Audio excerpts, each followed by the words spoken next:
미라클모닝 애청자 여러분 안녕하십니까. 요즘 드라마 가운데 신문방송에서 인기가 폭발인 드라마가 있습니다.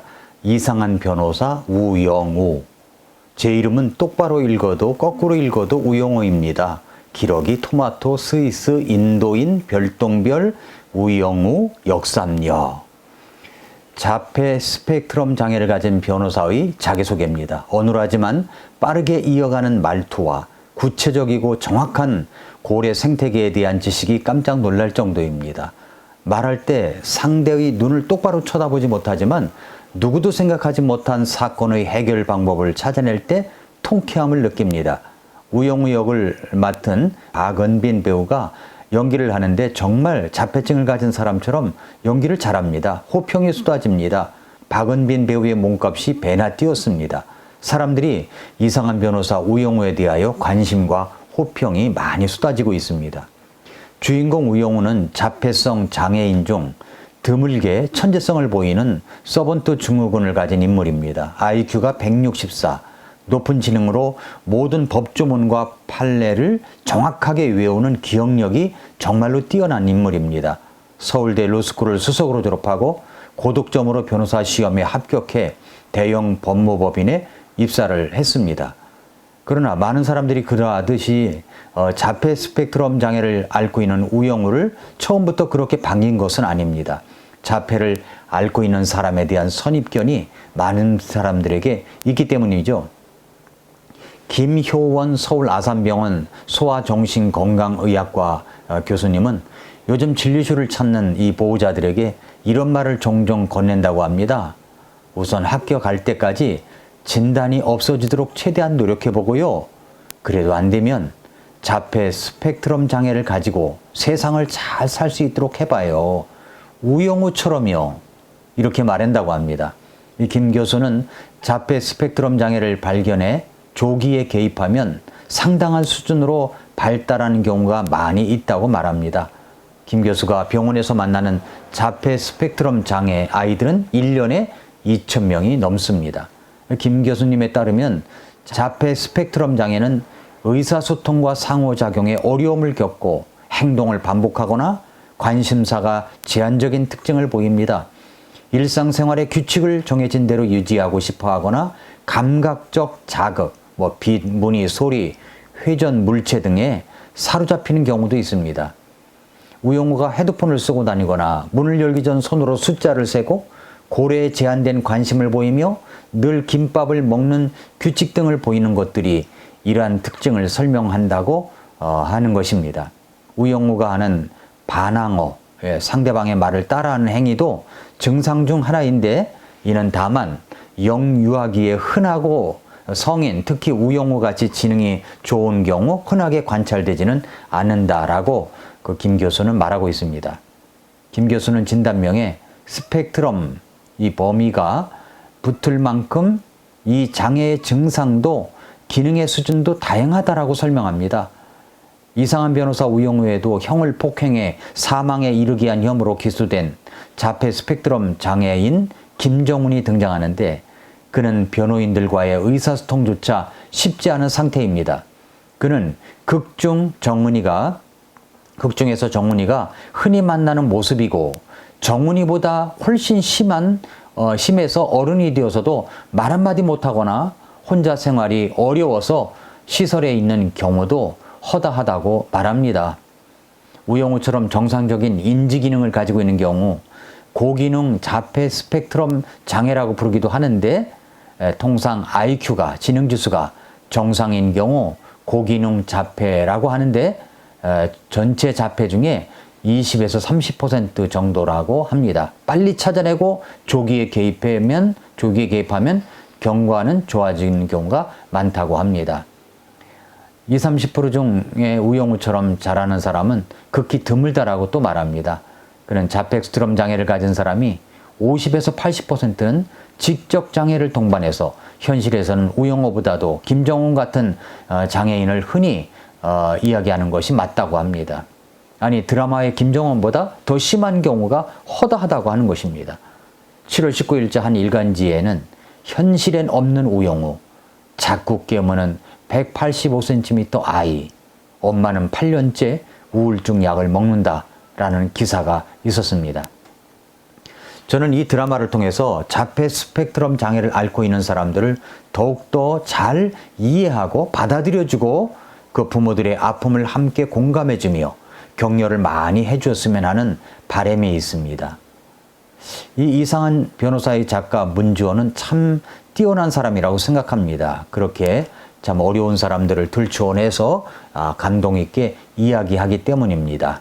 그런데 이 드라마를 2회까지 보다가 갑자기 우영우 변호사 드라마의 강력한 펀치로 한 대 맞은 것 같은 충격을 받았습니다.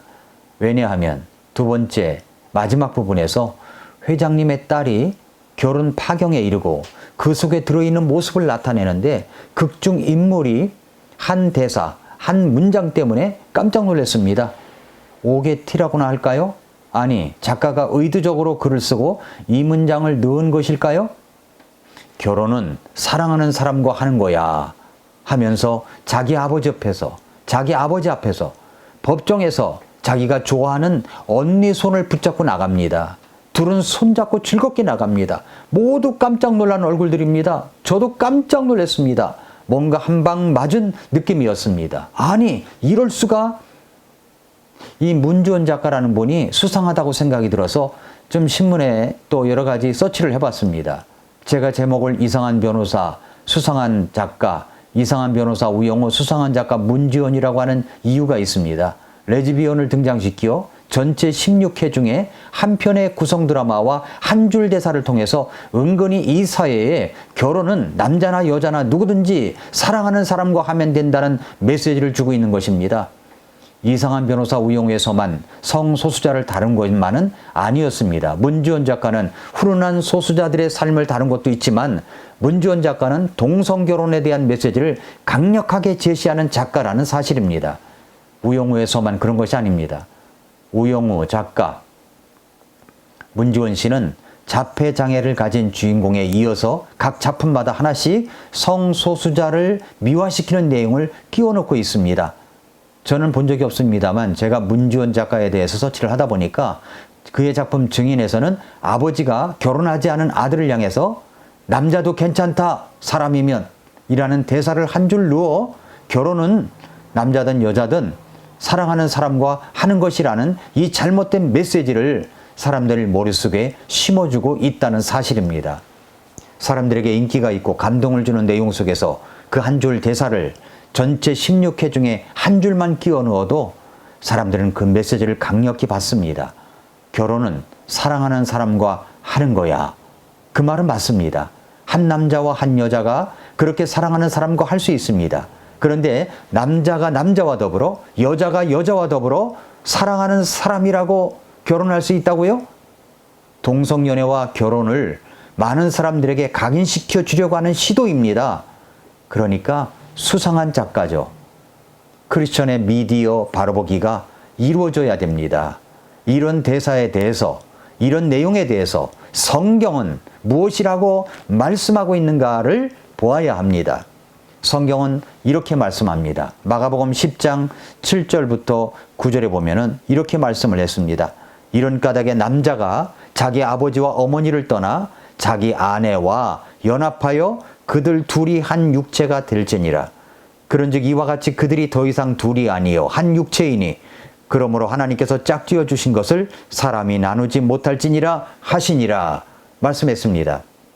한 남자와 한 여자가 만나서 결혼하는 것입니다. 이 점을 무시하고 동성애를 시도했던 사람들의 결과는 어떻게 되었을까요? 역사적으로 한번 봐보십시오. 소돔과 고모라 도시의 멸망은 바로 이런 동성애자들 때문이었습니다. 죄악 때문이었습니다. 폼페이 도시의 멸망은 바로 이런 동성애자들 때문이었습니다. 하나님의 창조 질서를 무너뜨린 이 사악한 죄악의 결과로 말미암아 멸망한 것입니다. 죄에 대해서 구체적으로 이야기하고 있는 로마서 1장에서는 이렇게 말씀을 하고 있습니다. 이런 까닭으로 하나님께서 그들을 수치스러운 애정에 내주셨으니 이는 심지어 그들의 여자들도 본래대로 쓸 것을 본성에 반하는 것으로 바꾸었기 때문이라. 이와 같이 남자들도 본래대로 여자 쓰기를 버리고 서로를 향해 욕정에 불타 남자가 남자와 더불어 보기 흉한 짓을 행함으로 자기 잘못에 대한 응분의 대가를 자기 속에 받았느니라. 그들이 자기 지식 속에 하나님 두기를 싫어한 대로 그렇게 하나님께서도 그들을 버림받은 생각에 내주사 합당하지 못한 그 일을 행하게 하셨으니 그들은 모든 불의와 음행과 사악함과 탐욕과 악의로 가득하며 시기와 살인과 논쟁과 속임수와 적개심으로 가득하고, 쭉 이어서 32절에서 뭐라고 그랬냐면은 그들이 이런 일들을 행하는 자들은 죽어야 마땅하다는 하나님의 심판을 알면서도, 죽어야 마땅하다는 하나님의 심판입니다. 같은 일을 행할 뿐만 아니라